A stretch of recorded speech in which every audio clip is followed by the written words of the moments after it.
Good day and welcome to channel saya.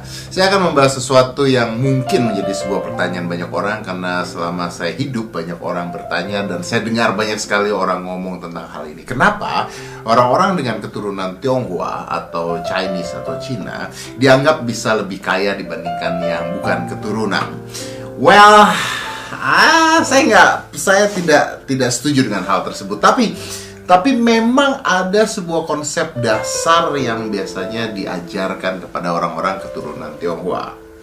Nah, banyak banget teman-teman saya atau banyak banget gosip-gosip di luaran yang mengatakan kalau turunan Tionghoa atau orang-orang Cina itu lebih kaya dibandingkan yang bukan.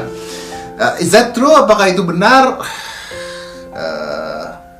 I don't think so. Karena kebanyakan yang paling kaya di kotanya atau di negaranya ya orang dari negara itu sendiri. Tapi kalau kita mengukur secara sedikit, kenapa lebih banyak yang kaya orang-orang Tionghoa? Mungkin karena jumlahnya lebih dikit, dan mungkin karena mereka basicnya adalah pendatang, jadi mereka harus kerja keras. Tapi saya ingin beritahukan apa yang biasanya diajarkan oleh orang-orang dengan keturunan Tionghoa kepada anak-anaknya seperti saya sejak saya kecil, untuk ketika dewasa harus menjadi apa. Dan mungkin ini bisa menjadi sebuah kunci kesuksesan atau kekayaan mereka. Oke? Yang pertama, kita dibiasakan untuk menabung. Dan tebak kira-kira berapa banyak tabungan yang harus kita buat atau yang harus kita berikan. Kalau seandainya orang lain itu menabung, anggap saja 20% dari penghasilannya. Orang keturunan Tionghoa itu dibiasakan untuk menabung lebih dari 50% dari pendapatannya. Jadi kalau misalnya Anda mendapatkan 3 juta rupiah sebulan, Anda dibiasakan untuk menabung 1,5 juta, dan lu harus hidup dengan 1,5 juta itu sisanya. Entah gimana, pokoknya lu harus hidup. Jadi tabungan lu semakin banyak. Jadi kita menabung itu bisa 50-60% dari penghasilan kita. Endingnya kalau suatu saat kita butuh sesuatu, kita nggak bingung karena kita punya tabungan yang udah kita persiapkan. Nomor 2, kita dibiasakan untuk kerja keras. Kapten Amerika mengatakan bahwa I can do this all day long, ya. Artinya kita dibiasakan dengan kerja keras. Jadi kita tuh nggak hitungan dengan kerja. Kita kerja semaksimal kita, sekeras kita yang kita bisa. Tujuannya adalah untuk mendapatkan uang sebanyak mungkin. Dan kita itu suka dengan hal-hal kecil. Jadi gini, untung dikit nggak apa-apa, tapi kuantitinya banyak. Sedangkan kalau tidak, mereka biasanya maunya untung besar. Kita nggak seperti itu. Kita untung kecil nggak apa-apa, tapi kuantitinya banyak. Endingnya sama-sama aja, karena untungnya juga akan besar lagi ya. Jadi bukan. Basically kita diajarkan untuk kerja keras dan tidak mengenal waktu. Jadi nggak ada tuh kerja hitung-hitungan tuh, nggak ada seperti itu. Ketiga, kita tidak dibiasakan membeli barang yang kita nggak mampu. Jadi begini, kalau Anda pernah melihat orang-orang keturunan Tionghoa yang kayanya duujubillah, ya, tapi mobilnya hanya mobil 200 jutaan atau 100 jutaan atau mobil murah, itu bukan karena mereka nggak mampu, tapi karena mereka membeli barang murah, ya. Sedangkan sisanya mereka simpan. Jadi mereka tidak terbiasa untuk membeli barang-barang mewah di luar kemampuan mereka. Mereka malah simpan itu untuk masa depannya, karena mereka tahu bahwa mereka memikirkan masa depan. Mereka nggak mau susah di masa depan mereka. So they keep the money. Mereka tidak terbiasa untuk beli barang mewah kalau mereka belum benar-benar mampu. Atau barang mewah itu dibeli kalau 20% atau 30% dari keuangan yang mereka punya. Jadi they don't spend money with what they don't need it. Kecuali mereka butuh, ya. Kecuali mereka benar-benar butuh gitu. Karena kebanyakan kan orang pengen barang mewah yang nggak ada gunanya sebenarnya. Kecuali kalau mereka butuh. Oke, saya nggak bicara kalau mereka butuh. Kalau mereka mau beli laptop karena mereka butuh, dan they gonna buy it.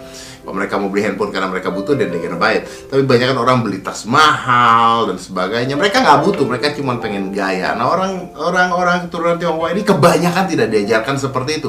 Kebanyakan mereka diajarkan untuk lu beli kalau lo punya duitnya, dan kalau duit lo lebih banyak dibandingkan apa yang lo beli. Kalau enggak, no, you don't buy that. Anda nggak akan beli barang-barang itu. Dan itu menuju ke hal keempat, yaitu hutang. Kita itu dilarang atau diharamkan untuk memiliki hutang. Ya, saya tahu bahwa banyak orang yang punya hutang. hutang itu banyak. Tapi mereka diajarkan kalau sebisa mungkin jangan pernah berhutang kecuali Anda benar-benar butuh. Karena kalau kita sudah mulai menghutang satu hal, lama-lama kita akan hutang banyak, lalu gali lubang, tutup lubang, gali lubang, tutup lubang. Oke, tidak semua orang Chinese atau keturunan Tionghoa seperti ini, tapi itu yang at least diajarkan pada saya. Jadi kita nggak boleh berhutang kecuali Anda benar-benar butuh. Kecuali lu sakit, masuk rumah sakit, nggak punya duit, anak lu nggak bisa makan, nggak bisa minum susu, dan lu butuh duit, beli obat untuk rumah sakit dan sebagainya, lu boleh utang. Tapi kalau lu utang cuman buat beli mobil atau baju baru atau things that is not even necessary for you to own it, no, Anda diharamkan untuk berhutang. Jadi dengan tidak berhutang, menabung dengan banyak, of course kita terlihat lebih mapan. Dan biasanya kita itu lebih memprioritaskan punya rumah dulu. Rumahnya boleh besar, kendaraannya biasa aja. Yang penting kita punya rumah dulu. Nah, itu menuju ke hal kelima. Kita diajarkan untuk investasi. Jadi waktu saya kecil, saya diajarkan untuk investasi. Kalau lo punya uang, lo simpan, beli emas, beli rumah, beli tanah, bukan 2 kali 1 ya. Hal-hal seperti itu. Kenapa? Karena hal-hal ini bisa untuk membantu Anda ketika masa depan Anda punya masalah. Jadi Anda tidak akan punya masalah, nggak akan pernah susah, nggak akan merasa susah ketika Anda punya investasi. Sedangkan kalau kita tidak seperti itu, yang biasa kita lakukan adalah kita dapat gaji 5 juta, kita spendnya 8 juta. Kita punya gaji 3 juta, kita spendnya 2,5 juta. Kita nggak diajarin seperti itu. Kita diajarin kalau kita punya duit 30 juta, maka kita harus nabung dulu minimal 15 juta, baru lu hidup deh pakai sisanya. Nggak mau tahu gimana caranya, pokoknya lu hidup dengan sisanya. Kita diajarkan seperti itu, dan kita diajarkan dagang itu harus pintar, dagang itu untung kecil nggak apa-apa, yang penting banyak. Kita diajarkan untuk menabung. Hal-hal seperti itu membuat kemungkinan banyak, because I don't really agree with that, kemungkinan banyak orang-orang dengan keturunan Tionghoa lebih terlihat memiliki uang dan tidak pernah merasa susah because they have a lot of save.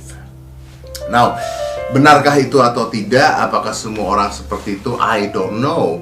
Tapi karena banyak orang bertanya pada saya, atau banyak hal-hal yang saya dengar seperti itu, saya mengambil kesimpulan bahwa ini ada hal-hal yang diajarkan pada saya pada saat saya waktu itu kecil. Dan kebetulan saya keturunan Tionghoa. Jadi saya keturunan 2, karena ibu saya, ayah dari ibu saya itu benar-benar Tionghoa, sedangkan ibu dari ayah saya itu benar-benar orang Indonesia. So I am mix. Gue kelihatan Indo nggak sih? No? Well, okay, I don't care. Really, gue nggak kelihatan Indo. Seriously. Are you sure? Well, okay. Forget about that.